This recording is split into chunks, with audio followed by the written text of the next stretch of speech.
আল্লাহ নবী সাল্লাল্লাহু আলাইহি ওয়াসাল্লাম বলছেন, হাদিসের মধ্যে আছে, যে ফজরের নামাজ পড়ে না, আল্লাহ রসুল বলছে ওয়া ইল্লা আসবাহা খাবিসান নফস কাসলানান, ফজরের নামাজ যে পড়ে না, রসুল বলেন সে হচ্ছে খবিস।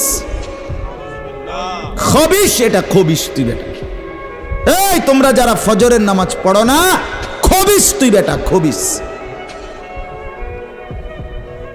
পাউডার লাগায়, আবার পাউডার লাগাও কিত্তা, খবিস কোথাকার খবিস, আবার পাউডার লাগাও কিত্তা, ফেয়ার এন্ড লাভলি ডলও কিত্তা। কথা বলেন না কেন? তুই কিত্তা পাউডার লাগাও, পাউডার লাগাইলে বুঝি সুন্দর হয়। বেড়িয়ে দেখো না পাউডার লাগায়ও, এ বুড়িয়ে লাগায় ঘন্টা দুয়েক পর আবার এ বুড়িয়ে দুইয়া লায়, বুড়ি জানে এটা ধোকা, ঠিক কিনা বলেন না? এটা যে ধোকা, নাহলে বুড়ি ধোকা। মেকআপ বক্স ধোকা আবার লাগাইয়া সেটা, এটা ধোকা, এটা আসল না, এটা নকল। আল্লাহ নবী সাল্লাল্লাহু আলাইহি সাল্লাম বলেন বেনামাজি খবিস। আর নবীজি হাদিসে আছে, বাথরুমে ঢুকতে, পেশাব পায়খানায় ঢুকতে নবীজি খবিস থেকে পানাহ চাইতেন, দোয়া পড়তেন। তো এই দোয়ার অর্থ কি? আল্লাহ আমি খবিস থেকে কি চাই? পানাহ চাই। তার মানে নবীজি বুঝাই দিছে, উম্মত পেশাব পায়খানার মধ্যে থাকে খবিস। খবিসের ঠিকানা কোথায়? Bathroom, bathroom, toilet. আল্লাহুম্মা ইন্নী আউযু বিকা মিনাল খুবুসি ওয়াল খাবায়েস। আল্লাহ খবিস থেকে পানাহ চাই। বাথরুমে ঢুকতে বলেন, জন্য বেনামাজি খবিস। এই খবিসের ঠিকানা টয়লেট, নাপাক,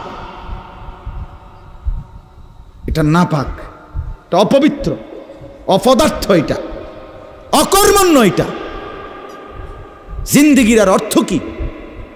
জীবন মানে খানা, জীবন মানে ঘুম, জীবন মানে লজ্জাস্থানের চাহিদা পূরণ, যৌন চাহিদা পূরণ, এই তিন জিনিস। তাহলে কুকুরের সাথে, বিড়ালের সাথে, গরু ছাগলের সাথে তফাৎ কি? ওই প্রাণীগুলোও তো খানা, ঘুম এবং যৌন চাহিদা পূরণ করে কিনা? কথা বলেন না কেন? কুকুরের ছাও আছে কিনা? তো কুকুর বিড়াল খায় কিনা? কুকুর বিড়াল ঘুমায় কিনা? তো তোমার সাথে তফাৎ কি? বেনামাজি বলে সেজদা নাই যার কপালে, আমনের লগে জানোয়ারের পার্থক্য কোথা? আমনে খারাইয়া কনছে ভিডিও করুক, আমনে কোন? হ্যাঁ হ্যাঁ বলেন, এখন বলেন, আমরা শুনি, এনে 10 জনে বিচার করুক, পার্থক্য কোন? ছেলেরা বলো বাবা, তোমরা যারা মাগরিবের নামাজ পড়ো নাই, হ্যাঁ, লজ্জা কোথায় তোমাদের? শরম কোথায়? এই বেহায়া, কোন লজ্জায় আল্লাহর জমিনে চোখ তুলে তাকাও? হ্যাঁ, নির্লজ্জ, ছি ছি ছি ছি ছি। মুসলমান এত আত্মমর্যাদা বোধহীন হয় কিভাবে? মালিককে চেনে না, বানানেওয়ালাকে চেনে না, গোলামি বোঝে না, সেজদা দিতেও মন চায় না। মুসলমান এত পাষাণ হয় কেমনে? আরে তার মা কোথায়? তার বাবা কোথায়? আরে তুই কোন মার দুধ খাইছত রে? তোরে কি মা দুধ খাওয়ায় নাই? তুই কি বাবার হাতে বড় হও নাই? তুই কি মুসলমানের ঘরে জন্ম নেও নাই? হায় না ফরমান।